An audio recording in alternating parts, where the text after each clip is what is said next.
할렐루야. 우리 옆에 분하고 한번 인사합니다. 하나님께서 당신을 사랑하십니다. 한 번 더 인사합니다. 예수님 이름으로 당신을 사랑하고 축복합니다. 함께 나누실 하나님 말씀 출애굽기 2장 1절에서 10절까지의 말씀을 우리 합독하시겠습니다. 우리 주보를 보시면서 스크린을 보시면 같이 한번 합독합니다. 레위 가족 중 한 사람이 가서 레위 여자에게 장가들어 그 여자가 임신하여 아들을 낳으니 그가 잘생긴 것을 보고 석 달 동안 그를 숨겼으나 더 숨길 수 없게 되매 그를 위하여 갈대 상자를 가져다가 역청과 나무진을 칠하고 아기를 거기 담아 나일 강가 갈대 사이에 두고 그의 누이가 어떻게 되는지를 알려고 멀리 섰더니 바로의 딸이 목욕하러 나일강으로 내려오고 시녀들은 나일강가를 거닐 때에 그가 갈대 사이에 상자를 보고 시녀를 보내어 가져다가 열고 그 아기를 보니 아기가 우는지라 그가 그를 불쌍히 여겨 이르되 이는 히브리 사람의 아기로다. 그의 누이가 바로의 딸에게 이르되 내가 가서 당신을 위하여 히브리 여인 중에서 유모를 불러다가 이 아기에게 젖을 먹이게 하리이까. 바로의 딸이 그에게 이르되 가라 하매 그 소녀가 가서 그 아기의 어머니를 불러오니 바로의 딸이 그에게 이르되 이 아기를 데려다가 나를 위하여 젖을 먹이라.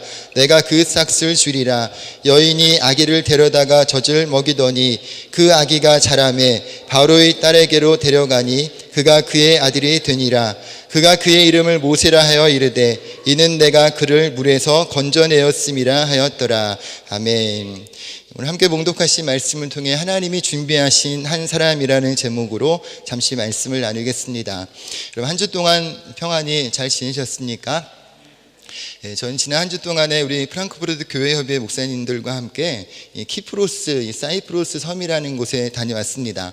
이곳은 어떤 곳이냐면요, 사도행전 13장의 배경이 되는 곳이 바로 이 사이프러스 섬이에요. 바울이 이 바나바와 함께 안디옥 교회의 파송을 받아서 1차 전도여행을 출발할 때 이 배로 이 살람이라고 하는 항구에 도착을 하고요.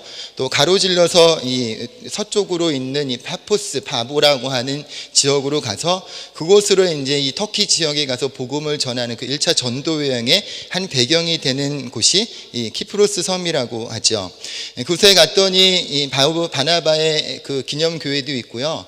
바나바가 죽은 무덤도 있고요. 또 바울의 또 기념교회도 있고 바울이 또 채찍에 맞았다고 하는 이 채찍 기념교회도 있는 것을 보고 왔는데요.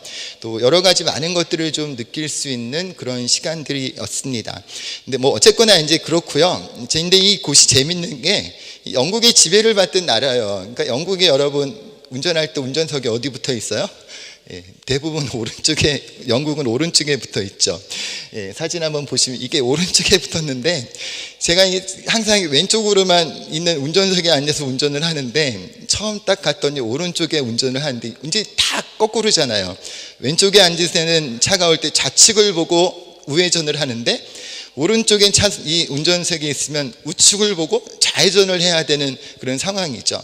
그러니까 익숙한 것이 있다가 이 뭔가 이렇게 좀 익숙하지 않은 것을 하려고 하다 보니까요, 돌아올 때까지 얼마나 헷갈리던지 나는 지금 똑바로 가는데 아차 여기는 이렇게 가면 안 되지 하는데 순간순간마다 제가 자꾸 반대 차선으로 넘어가가지고 좀 깜짝깜짝 놀랐던 일이 좀 여러 번 있었어요. 제가 다녀와서 생각하기를 독일에서 딱 운전을 하니까 너무 좋더라고요. 신경을 안 써도 되고. 그래서 익숙한 게 참 좋다라는 그런 생각을 했어요. 근데 한편으로는 익숙하기 때문에 가지는 또 연약함이 뭐냐면 어떤 긴장감은 좀 사라지더라고 하는 거죠. 근데 익숙하지 않은 것을 할 때는 또 긴장도 좀 많이 하고요. 실수하지 않으려고 더 많이 신경을 쓰고 조심을 해야 되는 것 같습니다. 근데 우리 삶에서 일어나는 익숙하지 않은 일들, 생각하지 못한 일들이라고 하는 것은요, 한편으로는 그런 생각이 들어요. 우리의 느슨해진 어떤 신앙에 어떤 긴장감을 주고 그런 일들을 통해서 우리 자신을 돌아봐서 다시 본론으로 또 원점으로 돌아가서 새롭게 무언가를 또 시작하고 돌아볼 수 있는 또 좋은 기회가 되기도 하겠구나라는 그런 나름의 생각을 좀 해보았습니다. 여러분 어찌됐든 여러분의 어떤 신앙의 긴장감을 잃지 않고요, 여러분 익숙하다고 해서 느슨해지지 않고 삶이 평안하고 좋다고 해서 여러분의 신앙의 어떤 이 긴장감이 느슨해지지 않고 또 성경에서 말씀하는 것처럼 어찌한지 정신을 차려서 열심히 주님의 나라를 섬기는 저와 여러분의 모습 되어주시기를 예수님의 이름으로 축원합니다. 이제 저의 요즘의 일상생활에서도요, 이 생각하지 못한 이런 좀 정신 차리게 하는 일들이 좀 자꾸 일어나요. 특별히 좀 차랑 좀 관련된 일인데요. 어제도 제가 오늘 점심 때 우리가 함께 성도들과 먹을 이 고기랑 또 이 종이컵을 사러 이제 마트에 잠깐 갔는데, 가가지고 이제 물건을 다 사고 돌아오는데 뭔가 이렇게 쨍그랑 소리가 나더라고요. 그래서 이게 뭐야 하고서 봤더니 왼쪽 제 운전석 사이드 미러 쪽에 있는 그 유리가 지금 이 접착력에 떨어져가지고 툭 떨어지는 소리였어요.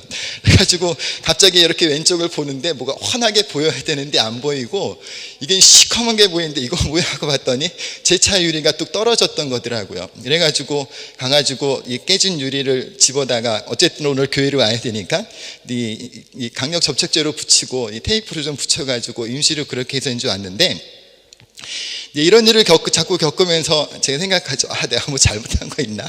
내가 뭐 하나 회개할 일이 있나? 라고 하면서 약간 좀 정신 차리고 돌아보는 좀 그런 생각을 잠깐 했어요.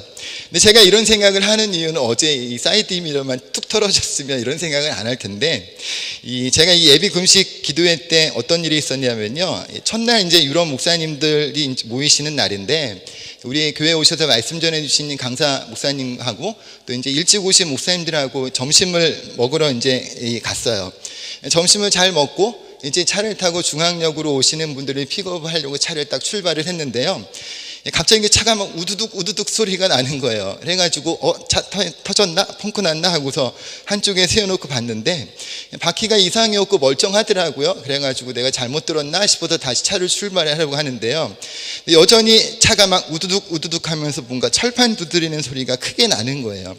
그래가지고 안 되겠다 싶어서 다시 차를 세우고 이 엔진룸 이 본네트 뚜껑을 열고 그래서 꼼꼼히 살펴봤더니 뭔가 좀 약간 좀 이상한 부분이 발견이 되더라고요. 그게 뭐인가 했더니 사진 보여주시면 이 부분이 이제 이 이 차가 꿀렁꿀렁 거릴 때마다 이 충격을 완충시켜주기 위한 이 쇼버라는 부품이 있는데요.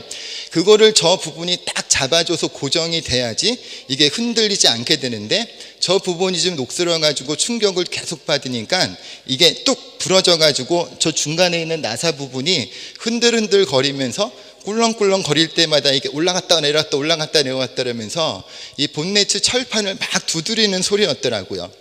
그래가지고 일단은 어쩔 수 없이 이 목사님들을 픽업을 해야 돼서 또 중앙역도 가고 공항도 나가야 돼가지고 제가 이제 그 차를 가지고 이제 가서 목사님들을 태워서 이 금식 기도의 장소를 이제 태워드렸는데, 이 차가 이제 흔들릴 때마다 우두둑 우두둑 하는 소리가 나니까 이 같이 타실 목사님들이 이 차 타도 되는 거야 그러면서 막 불안해가지고 이거 안 되겠다고 말은 좀 편안한 듯이 하면서도 그냥 속으로는 뭔가 이렇게 불안한 듯한 그런 얘기로 막 얘기를 하시더라고요. 근데 어쨌거나 이제 그런 상황이 돼서 안 되겠다 싶어서 다음날 이제 이 옆교회 추석하시는 집사님 한 명이 뭐 이 터키 이 기술자하고 동업을 하는 정비소가 있다고 해가지고요.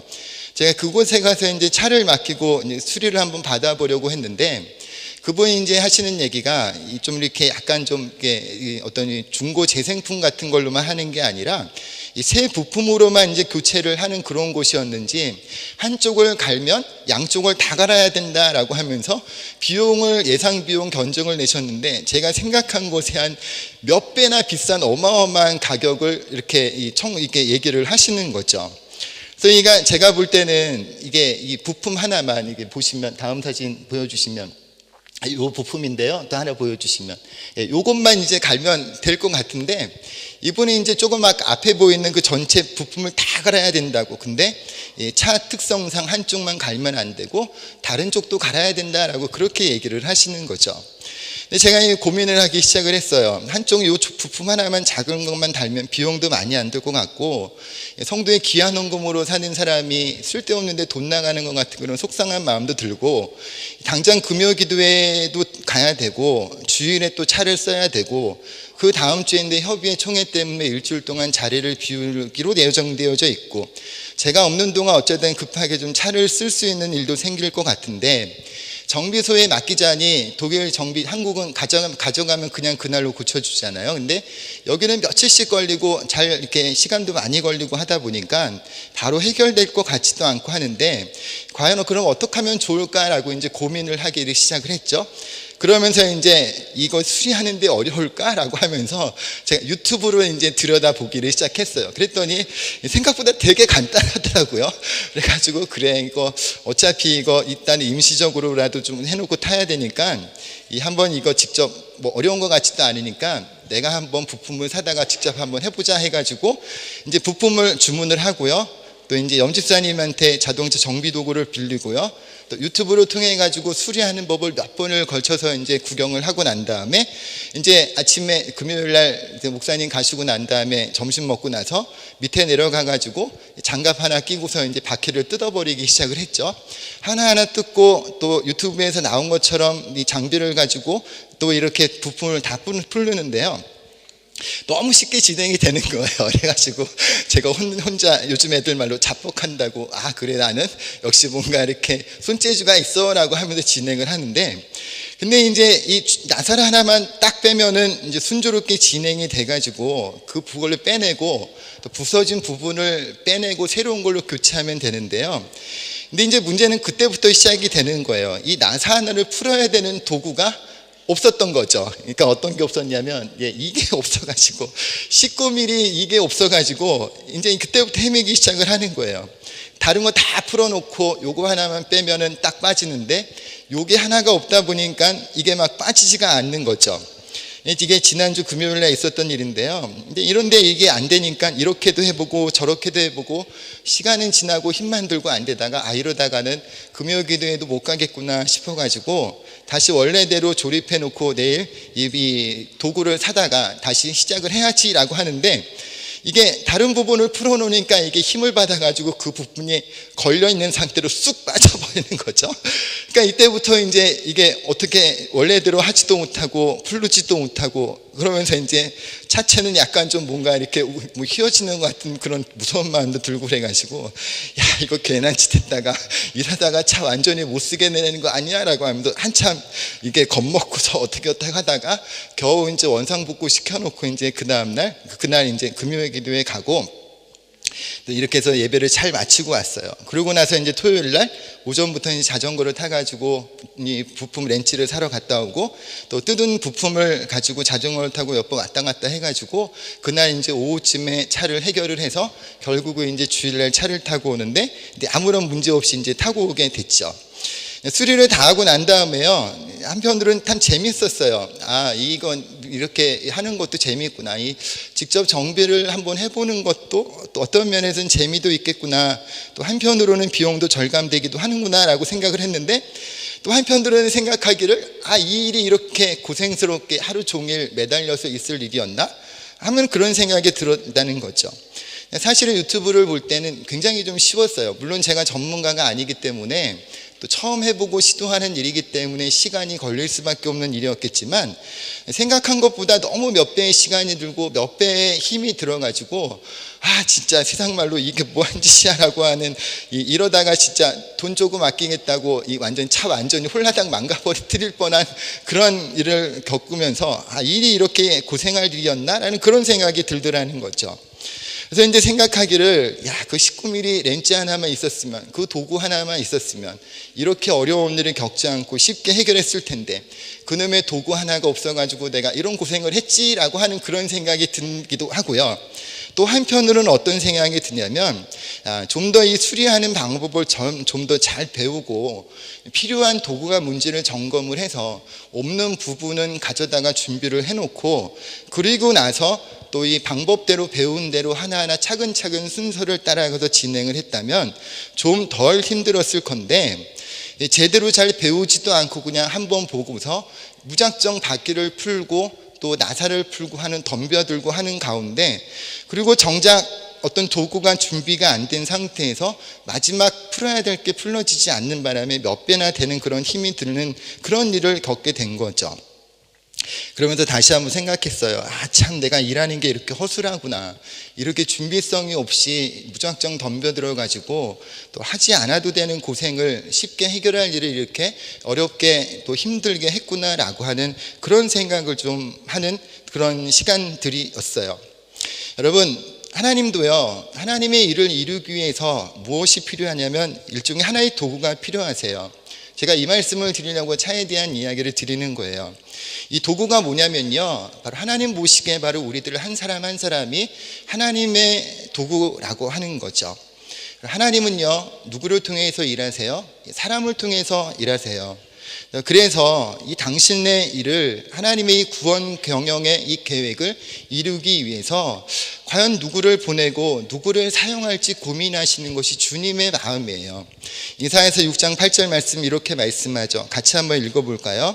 내가 또 주의 목소리를 들으니 주께서 이르시되 내가 누구를 보내며 누가 우리를 위하여 갈고 그때 내가 이르되 내가 여기 있나이다 나를 보내소서 하였더니 아멘. 이 주님이 고민을 하시는 거죠. 내가 가지고 있는 이 백성들의 이 구원의 계획을 위해서 과연 누구를 보내야 될까? 누가 준비되어져 있을까? 누가 나의 이런 부름에 반응하고 순종하며 나아갈까? 라고 주님이 고민하신다고 하는 거죠. 바로 그때 이사야가 하나님 앞에 주님, 제가 여기 있습니다. 주님 나를 보내주십시오 라고 하면서 자원하는 마음으로, 순종하는 마음으로 벌떡 일어나서 손 들고 하는 그런 모습이 이사야서 6장 8절의 말씀이라고 하는 것이에요. 여러분, 저는 개인적으로 어떤 사람에게 제일 고맙고 감사하냐면요, 저와 같은 마음을 가지고 교회를 섬겨주시는 분이 너무나 고맙고 감사해요. 무슨 부탁을 하든지 제가 부족하고 미리 준비가 안 돼서 항상 시간이 임박하고 때로는 넘길 때 부탁을 해도 또 굉장히 좀 짜증스럽고 힘드실 텐데도 알겠습니다 라고 하면서 해주시는 분들을 보면 너무나 감사해요. 제가 뭘 물어보든지 간에 시원스럽게 대답해 주면서 하는 방법을 알려주고 그 문제가 해결될 수 있도록 도움을 주시는 분들을 보면 너무너무 감사해요. 근데 여러분, 제가 참 속상할 때가 어떤 때냐면 제 앞에서는 웃으면서 참 잘하시는데 나중에 뒤돌아서 돌아오는 모습을 보면 또 정말 그랬을까라고 하는 그런 것들을 생각하게 하는 얘기들이 들려올 땐 참 속상해요. 누가 어떤 분이 이런 말을 해가지고 누가 상처를 받았다, 마음이 상했다, 속상했다, 어떤 그런 얘기들이 안 들어오면 참 좋겠는데, 물론 그런 일이 안 들어오면 안 되겠지만 또 그런 얘기를 들으면 제 앞에서 하는 모습과 제가 없는 곳에서 하는 모습의 어떤 차이가 있는 모습을 볼 때는 제가 참 속상한 마음이 들죠. 무슨 얘기를 해도 한번 시원하게 대답해 주는 법도 없고, 또 무슨 얘기를 해도 그 문제가 해결되지 않는 일들이 반복될 때는 참 답답함을 느껴요. 도대체 나는 누구한테 이 문제를 부탁을 하고 이 문제를 또 해결을 물어봐야지 시원하게 해결이 될까? 도대체 얘기를 해도 그냥 이렇게 하면 돼요라고 하는 그 말 한마디만 하고 나서 아무런 움직임도 없는 그런 가운데 있을 때는 참 답답한데, 이거를 그렇다고 매번마다 붙잡고 쫓아다니면서 물어볼 수도 없고, 그렇다고 우리 애들한테 물어보자니 항상 바쁘고 또 애들도 참 완전히 힘을 다해서 하고 있는데 또 그 문제를 또 맞게 부탁할 수도 없고 할 때는 굉장히 좀 답답함을 가질 때가 있죠.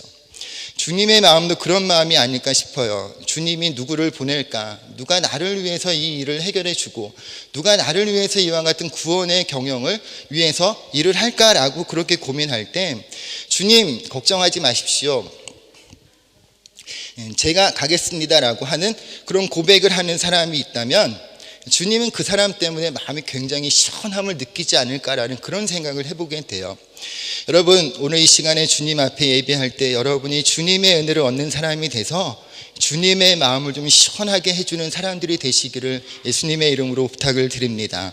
주님의 앞에 고민하실 때 주님의 마음을 가지고 주님 나를 보내주십시오 라고 그렇게 반응하고 순종할 수 있는 사람들이 되어주시기를 예수님의 이름으로 다시 한번 부탁을 드립니다. 우리 한번 옆에 분하고 한번 인사 나눌까요? 주님의 마음을 시원하게 하는 사람이 됩시다. 한 번 더 인사할까요? 주님의 마음을 답답하게 하지 맙시다. 여러분 한 분 한 분 때문에 주님의 마음이 시원해지고 주님의 일이 온전하게 이루어지게 될 줄로 믿습니다. 근데 주님이 이렇게 고민하시면서 그런 사람을 찾으시는데 그 그 사람이 없으면 주님이 어떡하세요? 주님의 마음을 가지고 일하고 순종할 수 있는 사람을 오랫동안 준비하시면서 기다리신다고 하는 거죠. 주님의 계획하신 일들이 이루어질 수 있도록 함께 일하고 순종하는 믿음의 사람, 하나님의 사람을 하나님께서는 그것이 준비될 때까지 그 시간이 얼마나 오래 걸리든 참고 기다리시면서 그것을 준비하시는 모습을 볼 수 있다는 것이죠. 그것이 바로 오늘 본문에 나와 있는 하나님이 준비한 한 사람, 바로 모세라고 하는 한 사람이라고 하는 것이죠. 여러분, 소망 없이 먹고 사는 문제에 급급해서 양치는 일에만 하면서 살았던 인생이었는데, 하나님께서 그의 이 낮아짐의 시간을 통해서 철저하게 그의 자아가 깨어지게 하는 모습 속에서 이제 그를 찾아오시고 그를 만나주시는 모습이 출애굽기 3장에 나오죠. 그래서 3장 3절에 보면 내가 선 곳은 거룩한 땅인 내 발에서 신을 벗어라 라고 말씀하는 걸 봐요. 당시에는 주권을 가진 사람은 다 신을 신었고요, 종들은 신을 신지 않았다고 그래요. 신발을 벗는다고 하는 것은 너의 주권을 내려놓고 나의 종이 되라 라고 하는 그런 의미가 담겨져 있대요. 그러니까 철저하게 자기의 힘으로 노력으로 되지 않는다는 것을 알고서 하나님 앞에 철저하게 순복하고 깨어지고 하나님만을 의지하는 사람으로 변화되는 순간이 우리 출애굽기 3장에서 이 내 신을 벗는 이 장면의 모습이 있죠. 여러분, 우리가 하나님 앞에 주권을 내려놓을 때 내 본성이 드러나지 않고요, 깨어지지 않은 사람들은 자기의 어떤 또 본성과 생각이 가득하지만 하나님 앞에 전적으로 의지하는 사람이 될 때 하나님께서 그 사람을 통해서 일하시고 하나님이 그 사람을 사용하시는 모습이 나타남을 보게 됩니다. 마지막으로 이 뭉치라는 소설의 실제 주인공 임영남 목사님에 대해서 잠시 소개하고 말씀을 마치려고 하는데요. 이 뭉치라고 하는 말이 버려진 아이들이 그리운 엄마를 칭하는 그 은어가 바로 뭉치라고 하는 단어래요. 근데 이 임영남이라고 하는 사람이 평범한 가정에서 태어났는데 그 아버지가 참 이 세상 말로 좀 쓰레기예요. 도박 중독에 빠져가지고 일도 안 하고 또 심지어 폐병까지 열어가지고 이 가정에 큰 불행이 찾아왔는데, 이 사람이 이제 미신을 믿어가지고요, 어느 날 한 중이 와가지고 이 집에는 아버지와 아들 둘 중 한 사람이 죽어야지 다른 사람이 산다라고 하는 그런 얘기를 듣고서 어느 날 이 5살 됐던 이 임용남이라는 이 어린아이가 잠을 자는데 목이 아파가지고 깨봤더니 이 중의 이야기를 듣고 아버지가 자기의 목을 밧줄로 매달아가지고 천장에 매달아서 죽이려고 이 목에다 목을 메고 천장에 매달았던 거죠. 이것을 이제 목격한 어머니가 말려가지고 간신히 목숨은 건지게 됐는데, 아버지의 이런 모습이 보니까 안 되겠다 싶어서 어머니가 7세 된 내에 어머니와 같이 아들을 데리고 집에 나왔는데, 결국은 살 방법이 없으니까 엄마조차도 이 아들을 서울역에 이제 버리게 되었다고 그래요. 그 이후에 이제 불황인 무리, 노숙자 무리에 쓰여가지고 여기저기 구걸하고 쓰레기 뒤지면서 또 그렇게 먹고 또 어머니를 찾아서 정죽 방방곡곡을 돌았는데, 당시 그 시대의 불황아들들, 노숙자들을 잡아다가 강제 수용소에 이제 갇히게 가뒀는데, 임용남이라고 하는 이 사람도 그때 이제 잡혀가서 강제 수용소에 끌려가게 됐다고 그래요. 근데 이 강제 수용소는 이 생지옥 같은 곳이나 폭력은 말할 것도 없고요, 이 어린 아이 약간 예쁘게 생겼더니 이 남자가 남자를 범하는 그런 일도 부지기수였고요, 또 말 안 들으면 죽인다고 협박하고 칼을 들이면서 말할 수 없는 그런 고통의 시간을 보냈다고 그래요. 그러다 보니까 3년 동안 7번 탈출 시도를 하고 결국 탈출에 성공하지만 또 나와서 먹고 살 길이 없으니까 소매치기를 하고 또 폭력 사건에 연루돼서 감옥에 갇히는 그런 상황에 놓이게 됐죠. 근데 이 감옥에 있는 가운데 어떤 사람이 성경을 하나 넣어줬는데, 그 성경을 읽던 중에 시편 27편 9절에 있는 나의 구원의 하나님이시여 나를 버리지 마시고 떠나지 마소서, 내 부모는 나를 버렸으나 여호와는 나를 영접하리이다 라고 하는 그 말씀을 보면서 또 예수님을 영접하는 그런 은혜를 얻게 되었다고 그래요. 그래서 이제 하나님을 아버지라 부르고 또 하나님의 성령의 은혜도 체험하고 출소 후에 이제 어머니를 찾게 돼서 그 어머니를 만나서 용서도 하고 결혼도 하고 자녀도 낳고 또 이제는 목사님, 어떤 아는 목사님의 도움을 받고 신학교에 입학해서 이제 목회자의 길을 걷게 되기도 했는데, 이미 임용남 목사님이라는 분이 자신의 인생의 경험을 간증하면서 쓴 책이 바로 뭉치라고 하는 소설이고요, 이 소설을 통해서 많은 불신자들을 전도하는 데 힘쓰고 있다라고 하는 그런 이야기를 합니다. 근데 이분이 그런 얘기를 했다고 하죠. 18년의 어머니를 찾아 나선 길끝엔 주님께서 기다리고 계셨어요. 아이러니하지만 지금 생각해보면 애초에 제가 찾아 나섰던 것은 어머니가 아니라 주님이었습니다. 돌고 돌아온 인생 광야길에 답은 주님밖에 없다는 것을 알게 되었고, 주님은 모질게 버려진 제 인생을 감싸주셨습니다. 저는 하나님을 만나면 저주받은 인생도 변화되고 운명도 달라진다는 사실을 보여주는 산 증인입니다 라고 하는 그런 간증을 했다고 합니다. 여러분, 오늘 예배하실 때 여러분의 삶 가운데 함께 하시는 주님을 새롭게 만나는 시간 되시기를 예수님의 이름으로 축원합니다.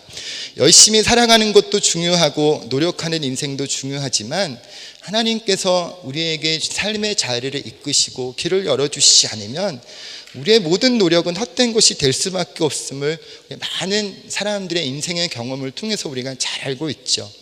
오늘 우리의 마음이 하나님을 향하고 주님을 경외하는 믿음의 마음, 우리의 신발을 벗고 하나님만을 의지하는 믿음의 사람이 되실 때 여러분의 삶이 하나님의 인도하심을 받고 여러분의 삶을 통해서 하나님의 계획이 이루어지고 여러분의 삶에 또 채우시고 또 넘치도록 주신 하나님의 축복의 역사가 가득해서 더 많이 하나님 앞에 영광을 드리는 믿음의 사람들 되시기를 예수님의 이름으로 축원합니다. 우리 잠시 한번 기도하겠습니다. 좋으신 하나님, 주님 전으로 불러주심을 감사합니다. 하나님께서는 하나님의 일을 이루기 위해서 또 하나님 동역하기 위한 한 사람을 찾고 계심을 우리가 성경을 통해서 우리가 살펴봅니다.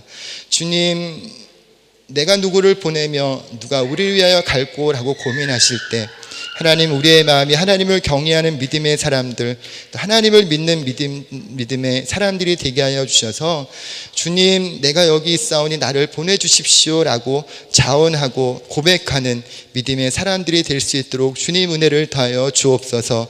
모세를 세우시고 모세를 통해 이스라엘을 구원하시기 위해서 모든 상황을 하나님의 섭리 가운데 이끄셨고, 모세를 신앙적으로 교육하시고 하나님 여러 가지 많은 실력을 겸비케 하시고 또 하나님 앞에 그 마음을 온전히 드리는 사람으로 변화시켜 주셨던 것처럼 오늘 우리가 주님 앞에 예배할 때 우리도 이와 같은 사람들 되게 하여 주셔서 주님 쓰시기에 합당한 사람들 되게 하시고 우리의 작은 삶을 통해 하나님 앞에 영광이요 이 땅에서 주님 주시는 복을 마음껏 누리는 축복의 사람들 될 수 있도록 은혜를 더하여 주옵소서. 오늘 이 시간에 말씀을 의지하며 믿음으로 기도하기 원하오니 성령님 동행하여 주시고 응답받는 시간, 하나님의 기적을 체험하는 복된 시간 되게 하여 주옵소서. 믿고 감사드리며 예수님의 이름으로 기도드립니다. 아멘.